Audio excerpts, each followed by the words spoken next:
Nelson Mandela. Esse foi então o nome do primeiro herói que eu escolhi. Eu escolhi esse herói porque ele realmente é um herói para muita gente. E primeiro eu quero lembrar para vocês que a mídia transforma quem ela quer em herói. Não importa quem seja, não importa o que essa pessoa tenha feito. E principalmente ela esconde inúmeros fatos, inúmeros dados e o outro lado das pessoas. Tudo isso para transformar essa pessoa em herói. Eu quero lembrar que aqui eu vou citar uma fração do que realmente aconteceu, porque os dados, por exemplo, sobre o Mandela são muito extensos, são diversas atitudes e fatos que aconteceram. Eu só vou selecionar os principais do outro lado, porque o lado bonzinho dele a gente já conhece. Então eu vou começar aqui lendo para vocês. Vai ser um vídeo de praticamente leitura, mas vai ter imagens e os textos. E no final do vídeo vocês podem comentar aí embaixo o que vocês acharam. Então vamos começar. Nelson Mandela, assim como muitos falecidos, goza de uma injusta reputação de herói e libertador perante a opinião pública. Seus métodos, motivação e legado, porém, são nefastos. Mandela foi um terrorista. Seu modus operandi incluía uso de minas e explosivos contra civis inocentes, assassinato de negros não alinhados à sua causa, incêndios contra negócios cujo proprietário era negro, greves e boicotes incitados através de coerção e tortura. Aterrorizava as mesmas pessoas que dizia estar libertando da tirania do apartheid. Oficialmente membro do Congresso Nacional Africano, Mandela também fazia parte do Partido Comunista da África do Sul, embora tenha mentido sobre os fatos. Era inclusive um dos seus líderes. O PCA, cujas diretivas estratégicas vinham do Kremlin, controlava o CNA. Kremlin quer dizer que vinha lá da Rússia, tá? Explorava o triste quadro de segregação e opressão racial não para ajudar os negros, mas para levar adiante uma revolução comunista. Aí no canto eu coloquei uma frase do Mandela. O povo da África do Sul, liderado pelo Partido Comunista, destruirá a sociedade capitalista e construirá no seu lugar o socialismo. Em 1962, Mandela recebeu treinamento militar na Argélia, um dos países onde os membros do CNA recebiam instruções em tática de guerrilha, terrorismo e tortura. Outras localidades incluíam Cuba, Egito, Etiópia, Coreia do Norte, Rússia, China, Alemanha Oriental e Tchecoslováquia. Mandela teve experts como tutores. Com o FLN, Partido Socialista e Terrorista Argelino, aprendeu a decepar o nariz de seus desafetos. O manejo de explosivos lhe foi ministrado pelo IRA, cuja ligação com o CNA se dava através de Gary Adams, político socialista irlandês. As técnicas de espionagem e interrogatório lhe foram ensinadas pela Stasi, a polícia política da Alemanha Oriental. De acordo com as instruções, os interrogatórios deveriam ser brutais, contra qualquer um que fosse minimamente suspeito de trair os dogmas do partido. Mandela foi um bom aluno e aprendeu bem as lições. A maior parte das técnicas brutais foi aplicada contra negros suspeitos de traição. O CNA mantinha um centro de detenção conhecido como 4 em Angola, onde milhares de negros, muitos deles adolescentes, foram torturados e mortos. Em 62, Mandela foi capturado em uma fazenda nos arredores de Joanesburgo, de posse de granadas de mão, minas terrestres antipessoais e detonadores. Muitos dos explosivos estavam disfarçados de objetos corriqueiros, como caixas de fruta e potes de alimento. Os planos terroristas de Mandela, expostos mais tarde, incluíam a colocação desses artefatos em locais movimentados de forma a maximizar os danos. Em julho do ano seguinte, a polícia efetuou novas buscas e detenções, e teve o início o famoso julgamento de Rivonia, onde 10 líderes do CNA foram julgados por 221 atos de sabotagem. Embora a ONU diga que Mandela era um prisioneiro político, a Anistia Internacional afirmou claramente que ele foi condenado por seus atos de violência, tais como terrorismo e até por contrabando de minas terrestres. Mandela disse: o movimento comunista ainda enfrenta inimigos poderosos que devem ser completamente esmagados e varridos da face da terra antes que o mundo comunista possa se concretizar. Ao ser condenado, depois de preso, Mandela proferiu o discurso "Estou preparado para morrer", no qual negava a influência socialista sobre suas ações e dizia lutar pelos direitos dos negros. O discurso foi escrito a várias mãos e editado por um jornalista profissional. Tratava-se de uma propaganda enganosa, conduzida por diversos canais de esquerda para angariar simpatia. Apesar de tais afirmações soarem como teoria conspiratória de extremistas da direita, elas foram confirmadas por diversos membros não marxistas do CNA, que acusaram Mandela de ter sequestrado a causa anti-apartheid, submetendo-a à agenda de Moscou. Cabe ressaltar que todos os integrantes do PCA também faziam parte do CNA. Em 82, Mandela foi transferido para a prisão Pollsmoor, na cidade do Cabo. Não só passou a ter diversas regalias, como também obteve acesso a várias amenidades de comunicação com o exterior. Chris Hani, um líder da MK, famoso por sua brutal repressão contra membros não marxistas do CNA, alegou que possuía total acesso a Mandela e que bastava um telefonema para marcar uma reunião com ele. Entre 80 e 94, dezenas de milhares de civis inocentes foram mortos em ataques do CNA, sendo que boa parte desses crimes foi condenada ou autorizada por Nelson Mandela. Em cerca de 80% das vezes, o alvo dos ataques era a população civil.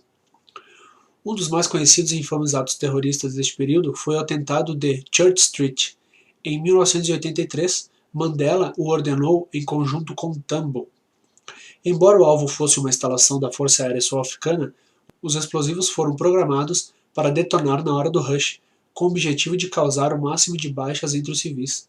Foram 19 mortos e 217 feridos, incluindo mulheres e crianças de várias etnias. Havia pedaços de corpos humanos espalhados por uma enorme área. No seu livro Um Longo Caminho para a Liberdade, Mandela confessa que autorizou pessoalmente diversos atentados. O ataque ao shopping Amanzimtoti, por exemplo, matou 2 mulheres e 3 crianças. Somente entre 85 e 87, as minhas terrestres colocadas nas estradas rurais pelo CNA custaram 125 vidas inocentes. Entre 84 e 89, cerca de 7.200 casas de negros não membros do CNA foram destruídas, além de 1.770 escolas, 10.318 ônibus, cerca de 50 templos e milhares de carros e estabelecimentos comerciais. Por mais monstruosos que sejam os relatos lidos até aqui, nada disso se compara à natureza diabólica do que relatei agora. Necklace, colar bárbaro. Este termo foi cunhado por Winnie Mandela, que é a esposa do Mandela. Trata-se de um método de execução que consiste em colocar pneus de borracha embebidos em gasolina em torno do corpo da vítima, que por sua vez era forçada a beber combustível. A borracha derretida carcome a pele, enquanto as chamas consomem a pessoa. A morte só chega após cerca de 20 minutos de sofrimento agonizante. Estima-se que 3.000 pessoas tenham sido mortas assim pelo CNA. O método era aprovado e incentivado por Winnie, a mulher de Mandela, que disse em um discurso: "Com nossas caixas de fósforos e nossos necklaces, libertaremos esse país." As vítimas eram praticamente todas negras, acusadas de traição e colaboração com o regime. Incluíam funcionários públicos negros, adolescentes sem engajamento político e trabalhadores que não participavam de greves. Mineiros estrangeiros e lojistas também foram vitimados. Os julgamentos aconteciam na rua aos gritos da turba. Winnie usou o necklace como arma de guerra psicológica. Em 85, Botha, então presidente da África do Sul, ofereceu a liberdade a Nelson Mandela, desde que ele renunciasse à violência. A proposta não foi aceita, e ele só saiu da prisão mediante a ordem incondicional de soltura emitida pelo presidente de Klerk, em 90.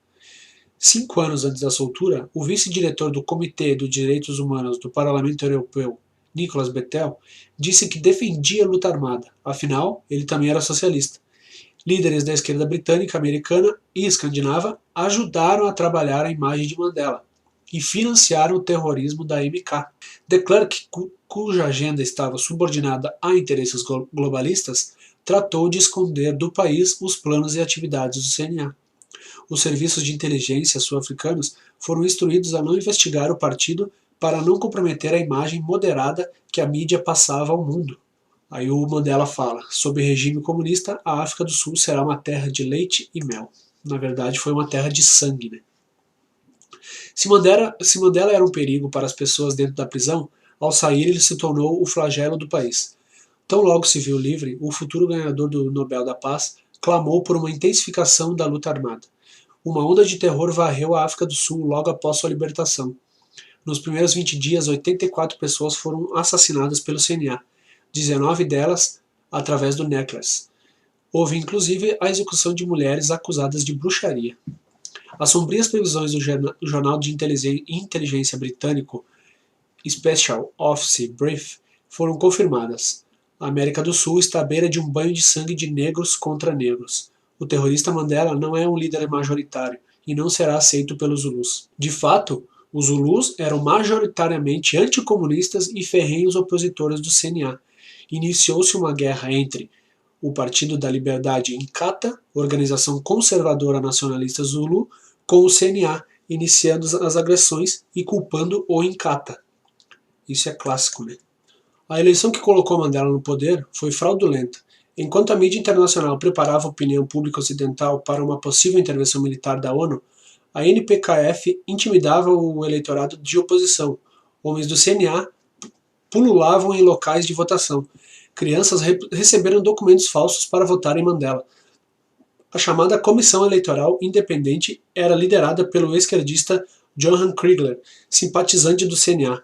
E assim o terrorista agraciado com o Nobel da Paz assumiu a presidência da África do Sul em maio de 94. Estima-se que a guerra civil promovida pelo CNA de Mandela tenha tido o sanguinolento saldo de 300 mil mortos desde então. A quem interessa então a farsa Mandela? A África do Sul é rica em ouro e diamantes, além de abrigar um dos 19 pontos de estrangulamento do comércio marítimo internacional. A área de influência de sua marinha de guerra abrange outros 7 pontos de estrangulamento no Oceano Índico. O país possui também uma das maiores reservas de minérios estratégicos do mundo, utilizados em ligas de alta resistência e alta tecnologia eletrônica. Estes recursos são de grande interesse militar. Até 89, 40% de todo o ouro minerado na história era proveniente da África do Sul. Ainda hoje, o país é o maior produtor de cromo e possui 95% das reservas mundiais de metais do grupo da platina. Relatórios policiais indicam que, em 84, Gavin Reddy, CEO da Anglo-American Mining Corporation, já estava em plena negociação com líderes do CNA exilados na Zâmbia. Talvez o fato mais triste de todo esse jogo de interesses sejam os diamantes de sangue, cuja mineração utiliza trabalho escravo e cujas receitas fomentam batalhas entre senhores de guerras africanos. Trata-se de uma indústria monopolística chefiada pela De Beers Consolidated Mines, esta controlada pelo Rothschild Bank de Londres. Pouca gente sabe, mas a libertação de Mandela em 90 foi parte de um acordo com a família Rockefeller. Eleito presidente da África do Sul, Mandela assinou uma declaração dando toda a concessão de exploração de diamantes para a família Rockefeller, mantendo os negros africanos ainda como escravos nas minas de diamantes. Um pouco dessa realidade é mostrado no filme Diamante de Sangue, que tanto desagradou Mandela. A verdade é que Mandela, a serviço da União Soviética quando guerrilheiro, passou a servir aos banqueiros de Londres quando estadista. Mentiroso costumaz, fingiu defender os direitos individuais enquanto endossava o genocídio. Fingiu defender a paz e união entre os povos enquanto protegeu apenas a união de cartéis e de esquemas políticos. Fingiu defender a paz enquanto lutava com a guerra. Acenou para as nossas crianças com a mão encharcada de sangue inocente. Seu legado de horror ainda assombrará a África do Sul por muitos anos. Então essa é a outra face do Mandela. Eu tive que cortar algumas partes por causa do tempo do vídeo. Eu não estou podendo mandar vídeos com mais de 15 minutos. Então essa é a história do Mandela, que resumindo, vendeu a África do Sul para os banqueiros, para os Rockefeller, para os Rothschild. E agora quem manda lá são eles, e são eles que têm escravos lá nas minas de diamante. Comentem e digam o que vocês pensam disso agora.